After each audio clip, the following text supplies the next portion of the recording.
Assalamualaikum Ustadz. Assalamualaikum warahmatullahi wabarakatuh. Saya ingin bertanya, kenapa niat wudhu diawali dengan fi'il madhi, sedangkan niat salat diawali dengan fi'il mudhari'? Sekian, terima kasih.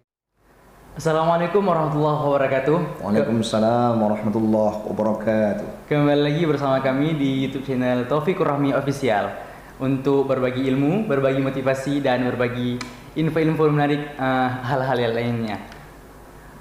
Pada konteks kali ini kita nggak lagi dalam dialog santai, tapi dalam tanya jawab tentang agama. Ya Ustaz, ada beberapa pertanyaan yang ditanyakan. Ini kali kedua. Ustaz, ya? Kemarin sama akun Kiflan. Oh ya. Jawab pertanyaan juga. Jawab pertanyaan tentang agama Ustaz, ya. Tapi yang ditanyakan oleh orang-orang baik dari luar, dari jamaah ataupun dari mahasiswa. Jadi pertanyaan-pertanyaan yang masuk kalau bisa kita jawab akan kita jawab. Oke Ustaz. Jadi kali ini Ustaz yang bertanya seorang mahasiswa. Ia menanyakan, seorang mahasiswa jurusan tafsir di YN. Ia menanyakan, Assalamualaikum Ustaz. Assalamualaikum warahmatullahi wabarakatuh. Saya ingin bertanya, kenapa niat wudhu diawali dengan fi'il madhi, sedangkan niat salat diawali dengan fi'il mudhari'? Sekian, terima kasih. Niat wudu diawali dengan fi'il madhi, sedangkan niat wudu itu apa bunyinya?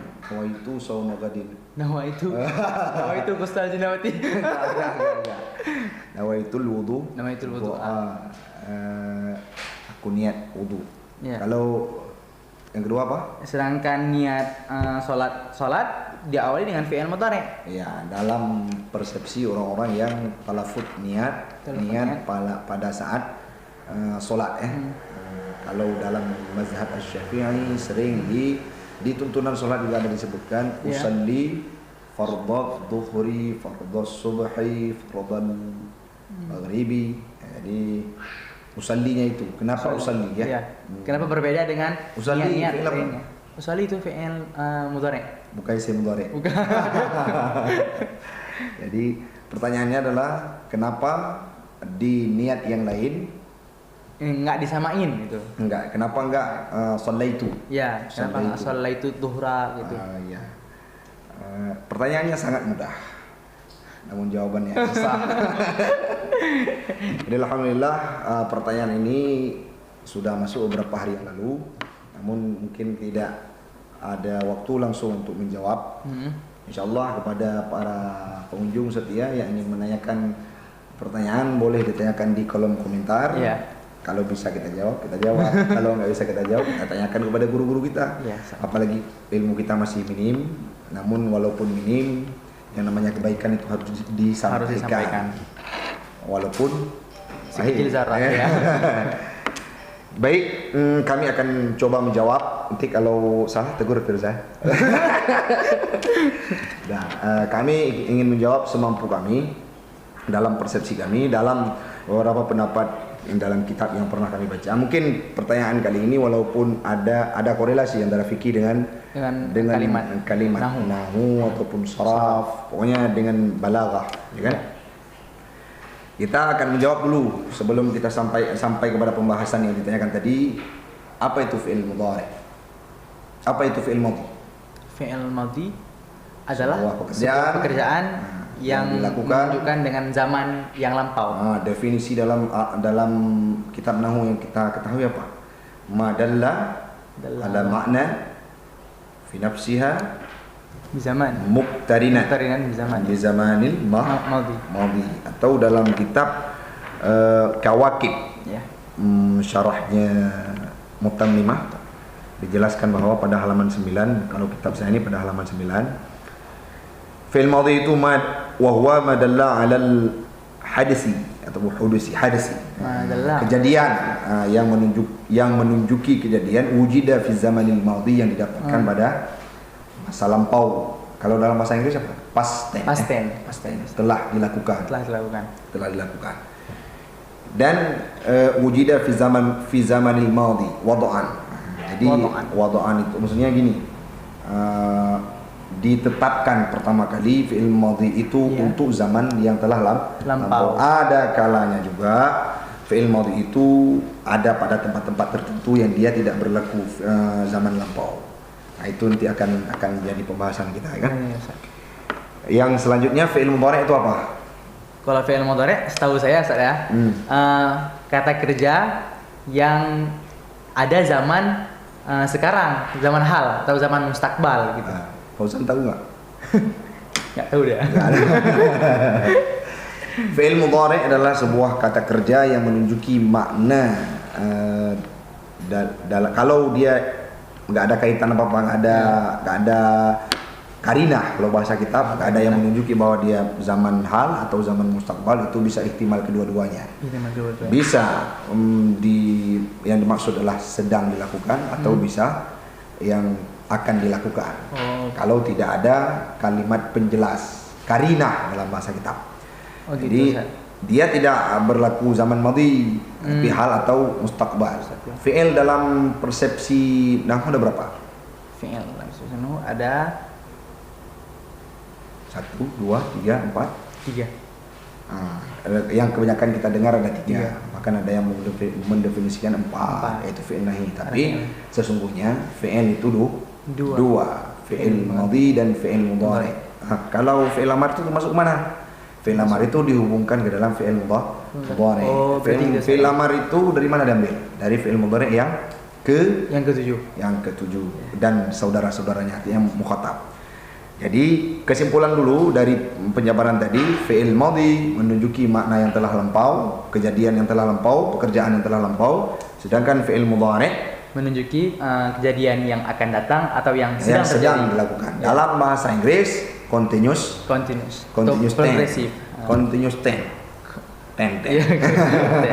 Atau progresif. Future. Apa? Future. Yang akan terjadi. Itu dalam bahasa Inggris. Ini kita membahas dalam bahasa Arab. Jadi kembali kepada topik yang ingin disampaikan tadi. Dalam kitab Kawakib Syarah Mutammimah dijelaskan pula pada halaman 9 pada pembagian fi'il madhi, fi'il mudhari dan sebagainya. Di dalam madhi yang seperti kita sampaikan tadi, sebuah kalimat, sesuatu yang menunjuki kepada kejadian yang terjadi pada zaman yang telah lalu, itu definisi standarnya, yang ma'rufahnya. Ada kala fi'il madhi ini ada sebahagian ulama mengkategorikan sebahagian kalimat yasrifuhu lil hali. Ada fi'il madhi ini digunakan untuk kejadian yang sekarang. Contoh, kalau di sini disebutkan contohnya kasih seperti sirat uqud, al-uqud, seperti sirat uqud. Sirat uqud. Siratil uqud. Jadi sirat uqud apa mana? Kata-kata untuk akad. Contoh, bi'tu. Saya beli. Istaraitu. Oh, jadi gitu Ustaz ya? Ya, kalau orang yang mau membeli sesuatu astari, atau saat akad itu astari, atau dia pakai abi'u, atau dia pakai bi'tu. Saya beli. Bi'tu. Uzawi juga, atau qabiltu, atau qabiltu nikahaha, atau aqbilu nikahaha. Kok setahu saya akbilu. Enggak akbilu. Qabiltu. Kok gitu Ustaz? Dipakai dengan sirat fi'il madhi. Itu pengecualian. Ada fi'il madhi yang digunakan untuk zaman hal, seperti contohnya yang tadi akad, sirat akad. Sirat akad itu digunakan untuk fi'il madhi zaman hal, walaupun fi'il madhi. Seperti bi'tu, qabiltu. Contoh, aku nikahkan kepada kamu si fulan dan fulan. Kalau kita jawab dalam bahasa Arab apa? Angkahtu, atau zawajtu, atau qabiltu nikahaha. Enggak ada disebutkan aqbilu, ataupun uzawwiju, ataupun kalimat tadi angkihu. Jadi tidak disebutkan dalam sigat fi'il mudhari. Itu pengkhususian khusus untuk akad ya Ustaz ya? Sigat akad itu tidak berlaku zaman madhi, tetapi berlaku zaman hal, walaupun di fi'il madhi. Berarti bentuknya fi'il madhi, tapi zamannya zaman hal itu. Zaman hal. Itu sudah satu. Nanti akan kita jelaskan dalam kitab Jamul Jawami' ada 4 pembahagian zaman madi. Ini yang pertama dulu yang kita dapatkan di kitab Mutammimah, yaitu kitab Kawakib. Contoh wahabtu, aku hibah. Wahabtu, aku hibah. Jadi kalau misalkan dalam sigat akad, dan tidak hanya sigat akad, karena ka dia pakai. Ka sigatil uqud, sigat akad. Seperti artinya ada yang lain-lain, wa nahwihima, dan selain kedua, seumpama keduanya. Contoh lagi nawaitu. Di nawaitu semua. Nawaitul wudu'a, nawaitu sauma, nawaitu. Jadi akan terjadi, sedang proses terjadi, kan? Yang selanjutnya niat itu apa? Definisi niat. Qasdu syai'in muqtarinan bifi'li. Artinya kita kasat sesuatu yang menyertai dengan perbuatan, sedang terjadi. Makanya kalimat nawaitu itu bisa dikategorikan seperti sigat akad tadinya. Oh gitu, Sarya. Berzaman, walaupun fi'il madhi tapi berzaman hal. Berarti sudah satu. Nah, jadi kesimpulannya apa? Berarti nggak ada di sigat akad dan seumpamanya yang sebentuk seperti itu memakai bentuk fi'il madhi tapi berzaman hal. Itu pengecualian, bukan wada'an fi'il madhi. Kalau wada' fi'il madhi tadi untuk sesuatu pekerjaan yang kita dapati pada zaman lampau. Oh, ini ada pengecualian saja. Ada uhturiza, dipeliharakan ataupun ihtarazu, dipelihara oleh sebagian ulama terhadap sigat tersebut. Seperti ada kalimat madhi yang nafi dengan laisa, jadi akan berubah dari zaman hal menjadi berubah dari zaman madhi menjadi zaman hal. Sudah. Yang jadi pertanyaan tadi apa? Kenapa niat wudu diawali dengan fi'il madhi, sedangkan niat salat wudu dia lain di wudu dan seumpamanya lah lain-lain. Jadi dalam kitab Jam'ul Jawami' lil madhi arba'u halatin, ada 4 hal yang perlu kita ahaduha ay yata'ayyana ma'nahu lil madhi wa huwa al ghalib. Tertayin ataupun terkhusus maknanya madhi lil madhi bagi zaman yang telah lampau. Wa huwa al ghalib, itu kebiasaan. As-sani, yang kedua ayun sarafa ilal hali, akan dipakaikan kepada zaman hal. Wa dzalika id qasada bihil insya, apabila direncana dengan lafal tersebut sebuah perkara yang akan terjadi. Seperti contohnya tadi sigat akad. Oh, yang tadi saya. Sigat akad dan sigat yang kayak salat yang akan terjadi kan wudu. Kita qasdu syai'in muqtarinan bifi'li akan terjadi. Jadi insya itu akan terjadi. Jadi pakai dengan sigat fi'il madhi tapi zamannya zaman hal. Contoh bi'tu, ishtaraitu wa ghairihima, dari yang setelah kita sampaikan tadi. Yang min alfadhil uqud, daripada lafal-lafal akad. Id huwa ibaratun, dia lafai tersebut merupakan sebuah ibarat an iqa'i makna, untuk terjadinya sebuah pesan yang akan kita sampaikan. Bilafdhin yukarim, dengan lafai yang menyertai. Karena ini kan korelasi dengan niat. Min alfadil uqud, daripada lafal-lafal akad. Id huwa ibaratun an iqa'i makna bilafdhi yukarimuhu. Jadi lafai akad itu digunakan pada sesuatu yang akan terjadi, menyertai lafaz yang diucapkan seperti bi'tuka, akan terjadi proses pekerjaannya. Aku ingin membeli. Memang kita sedang membeli. Oh ya. Bukan ingin membeli. Aku sedang membeli. Aku beli. Sudah kita beli apa belum? Akan terjadi proses pembelian nanti. Aku terima nikahnya. Jadi pakai lafal, kan setelah ucapan itu selesai, langsung nikahnya sah. Oh gitu.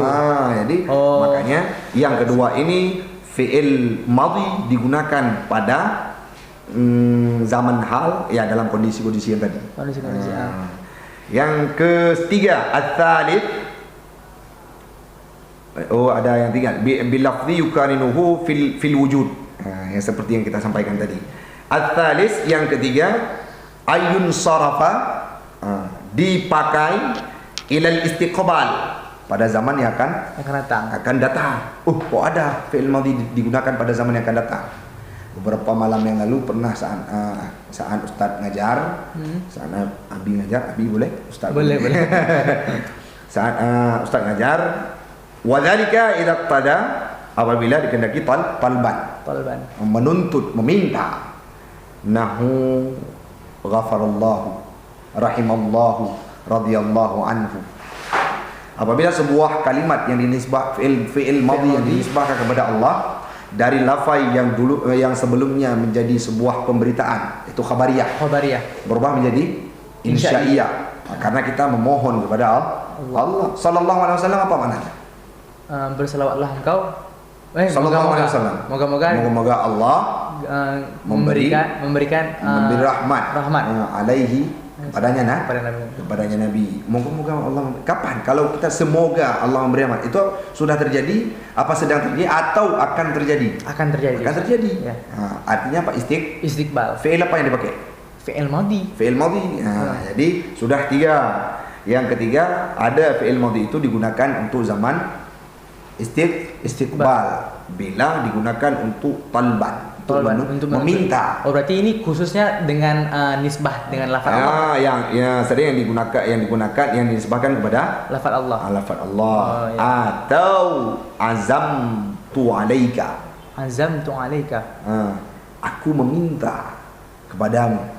Aku berencana. Itu kan enggak nisbah sama lafaz Allah. Ini kategori yang lain. Itu yang satu. Berarti kalau dinisbahkan kepada Allah, kebanyakan dari khabariyah menjadi insya'iyah. Artinya mana sesungguhnya kan sallallahu telah diberi rahmat oleh Allah. Tapi kan janganlah telah upaya kita memohon kepada Allah. Kan? Menuntut doa kepada Allah, berdoa kepada Allah. Jadi begitu juga yang selanjutnya, azamtu alaika. Yang keempat, apa tadi? Yang keempat, ar-rabi' yuhtamal al-istiqbal wal madhi. Ihtimal, boleh jadi istiqbal dan madhi. Wa dzalika idza waqa'a ba'da al-hamzah taswiyah. Nahu sawa'un alayya kumtu kan qa'adtu. Mana? Gimana tuh, Ustaz? Bersamaan, di atasku, kepadaku. Apakah aku berdiri atau aku duduk? Itu boleh jadi istiqbal dan madhi. Jadi ihtimal kedua-duanya, kan? Yang jadi topik pembahasan kita tadi apa? Yang kedua. Enggak, yang pertama ya? Ya, yang pertama. Yang ketiga, Ustaz? Nah, yang ketiga lain. Yang ketiga qalban. Yang kedua. Yang kedua. Ain sarafa ila al-hali wa dzalika idza qasada bihil insya'i ka bi'tu wa istaraitu. Nawaitu tadi adalah sebuah kalimat yang dipakai muqtarinan bi fi'li, sehingga kalimat yang dipilih fi'il madhi yang mengandung makna hal, sebagaimana penjelasan dalam kitab Jam'ul Jawami' dan dalam kitab Kawakibud Durriyah. Sudah kira-kira? Jadi sudah ada gambaran sedikit. Gambaran. Selanjutnya, kenapa di kalimat solat itu digunakan usalli? Dalam kitab Fiqhul Islamiyah wa Adillatuh, karangan Imam An-Nawawi,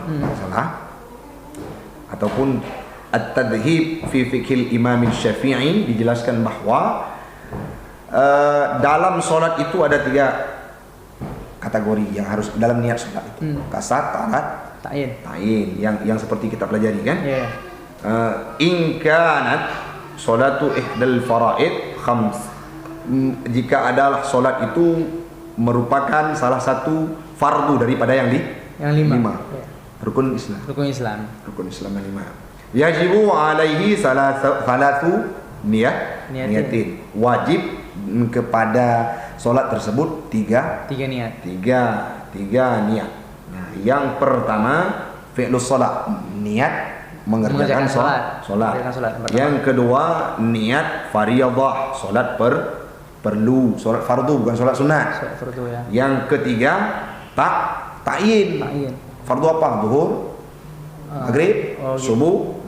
Sehingga dalam pemahaman kita kasat taharat ta'yin. Fayaqulu, maka dikatakan ataupun diucapkan kalau sudah definisi kita harus ada 3 kategori niat. Niat untuk mengerjakan salat, niat untuk fardu, niat untuk mengkhususkan waktunya. Itu ta'yin kan. Berarti fayaqulu, maka berkatalah kita orang-orang yang akan salat nawaitu an usalliya. Seolah-olah kita berkata aku niat bahwa aku solat fardu duhur. Seperti itu nih kan. Aku niat bahwa aku solat. Berarti ada ditakdirkan Ustaz ya? Ada didahului, seolah-olah ada didahului dengan kalimat nawaitu dalam pendapat kitab ini. Jadi seperti itu penjelasannya. Yang ke selanjutnya ini pembahasan dalam ilmu balaghah. Dalam ilmu balaghah, jika dikombinasikan 2 fan, itu ilmu fiqih dan balaghah, lafaz nawaitu tadi berfaedah hudus. Yang pertama berfaedah hudus dan bermakna madhi atau tahqiq, pasti akan terjadi, dan tidak berfaedah istimrar. Apa maksudnya? Kita niat itu nawaitul wudu'ah. Tidak, pekerjaan kita itu menyertai dengan niat kita itu menyertai dengan perbuatan. Tetapi saat kita niat tersebut, kita basuhkan tangan. Basuh pertama apa? Tangan, wajah. Kita udah niat tadi. Apakah harus niat itu harus selalu istimrar, kekal sampai habis pekerjaan wudhu tadi? Harus. Kalau di wudu nggak mesti, misalkan udah basuh muka, tadi kita niat, udah basuh muka Firza, habis basuh muka kamu niat, nggak jadilah niat tadi, batal nggak? Enggak. Jadi karena tidak dituntut untuk istimrar, sampai harus dijaga sampai habis pekerjaan tersebut. Sedangkan di sholat harus menjaganya. Kalau misalkan orang lagi sholat udah rukun, mau keluar dari sholat, batal nggak? Batal. Maka kalau lafal fi'il mudhari' yang digunakan dalam ilmu balaghah berfaedah hudus, itu terjadinya pekerjaan, yang selanjutnya berfaedah istimrar. Apa mana istimrar? Keberlangsungan sampai habis salam nanti. Itu makanya lafal yang digunakan usalli. Itu kalau dengan faedah fi'il mudhari', fi'il mudhari', yang maka kalimat yang digunakan usalli sahaja usalat. Makanya kalimat niat itu harus menyertai dari pertama kita kerjakan tadi sampai habis sholat. Kalau ada orang yang robah niat di tengah jalan, saat sholat, batal. Tapi kalau di puasa, tiba-tiba siang kita, nggak mau puasa lagi lah, nggak mau niat lagi puasa lah, batal nggak? Kayak mana batalnya? Makan. Harus makan. Ya. Jadi itu perbedaan dalam ilmu balaghah. Ngerti kira-kira? Tapi kalau misalnya dalam fi'il madhi berarti tidak mesti istimrar. Hudus. Tahqiq dia sudah terjadi, sudah pasti terjadi. Maksudnya kita kan mau wudu, udah iqa, udah wujud, udah terjadi, tetapi tidak mesti niat itu berbarengan sampai habis istimrar sampai habis wudunya. Kita kalau sedang wudu udah sampai ke basuh rambut, kita nggak jadilah wudu. Tapi masih ada. Gitu ya. Tapi kalau sholat nggak bisa, langsung keluar. Batal. Begitu juga di yang lain kan. Puasa gitu, seperti itu juga. Dan kalau kita sudah beli punya orang, udah beli, bawa pulang. Nggak jadi belilah, udah bawa pulang. Jadi seperti itu seputaran kalimat usalli dan nawaitu. Semoga bermanfaat bagi semuanya. Ini kita minta maaf dulu di akhir, walaupun dah dah pandai kali, tapi kalau ada salah dalam pemaparan mohon diperbanyak maaf, karena kami masih belajar di lembaran kitab awal, kan? Ilmu masih sebiji jagung, belum banyak. Kalau ada kalimat yang salah mohon diperbanyak maaf. Bukan tujuan kami untuk beria-ria, sombong, tapi ingin berbagi apa yang kami bisa. Mungkin itu saja yang dapat kami jawab malam ini, Firza. Cukup satu aja. Jadi ini ada beberapa nih. Nah apa? Kemarin malam juga itu pertanyaan itu udah dinampain sama Kiflan. Namun kita cari waktu karena cukup satu dulu supaya waktunya pun lebih leluasa. Insya Allah kepada seluruh pemirsa boleh Firza sampaikan. Jangan lupa subscribe, like, and share. Semoga bermanfaat. Dan kunjungi support terus channel Taufikur Rahmi Official. Ya kan? Berbagi ilmu, berbagi motivasi, berbagi pengalaman, dan berbagi cerita kehidupan. Lebih dan kurang kami mohon maaf. Assalamualaikum warahmatullahi wabarakatuh.